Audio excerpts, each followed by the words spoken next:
LASERBEAK, prepare for flight.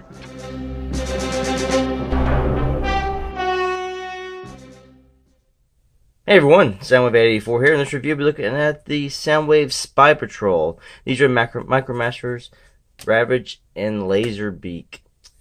Now they are scaled to fit in the Voyager-sized chest of Siege Soundwave.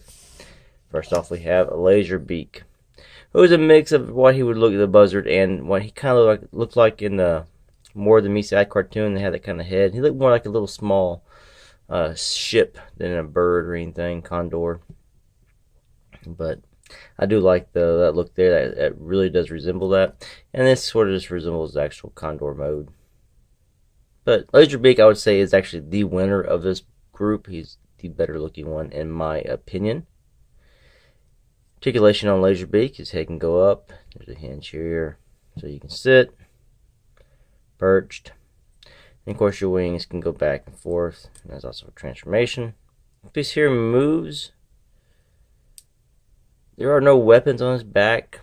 There are these little bitty little holes here. They're, probably for a pin for this piece to move. Maybe someone can make something that snap on, slide in. You never know. It's got little thrusters back here. But overall, the paint on this is excellent. Well detailed, really nice. Take a look at Ravage. He is, like I said, the weaker one of the bunch, the group. Excellent articulation on the legs. You can get him into the running poses and everything. His guns are kind of small, but they kind of have to be for the transformation. It's all in one, so having stuff you actually tab in. At least they molded in some guns on his back legs. Face. The eyes are painted ever slightly. There's red in there. There you go. Try and get it in the light. The silver is nice on my copy.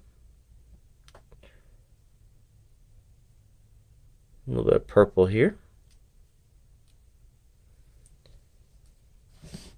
It's not bad, I would say. It's just they're so small. Laserbeak's fine, but Ravage is just too much trying to do it in such a tiny little figure. Now, comparing them with Ravages and stuff of old, this is the Ravage from, I think it's the Fall of Cybertron toy line based on the video game. It transforms to like a round disc. See, much bigger, but these figures are spring-loaded. They're, they're not really all that great. The last Ravage we got. This, of course, fit a leader class, so of course the figure can be bigger.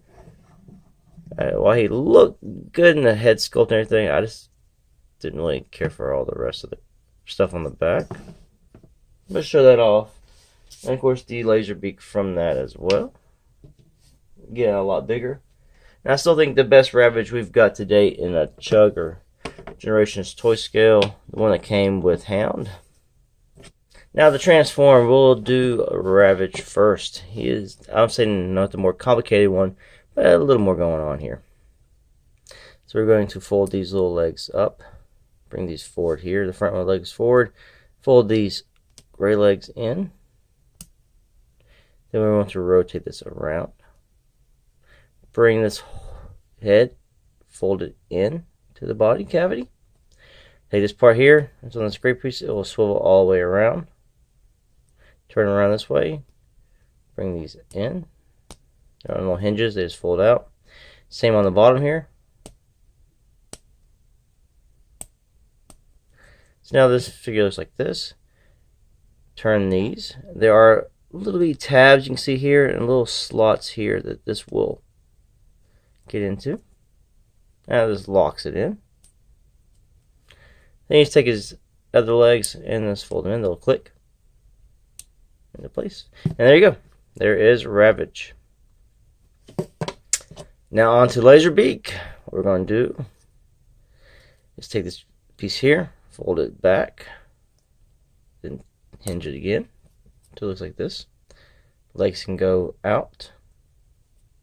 Head can now fold into this cavity. Fold his wings up, and you're done. He is the simpler of the two. Now what we can do is take Soundwave here and have him open his door. Thanks to you. And take one, shove it in, close her up, and there you go. Now that's how LASERBEAK looks inside the Soundwave. And he can eject. And I can drop him. Then we can do Ravage.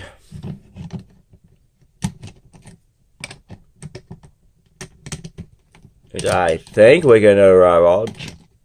Get in there, you patient monkey. Okay. I put Ravage in, close her up. And that's how Ravage looks inside a Soundwave. Eject Ravage. Need a little tighter fit inside of my Soundwave.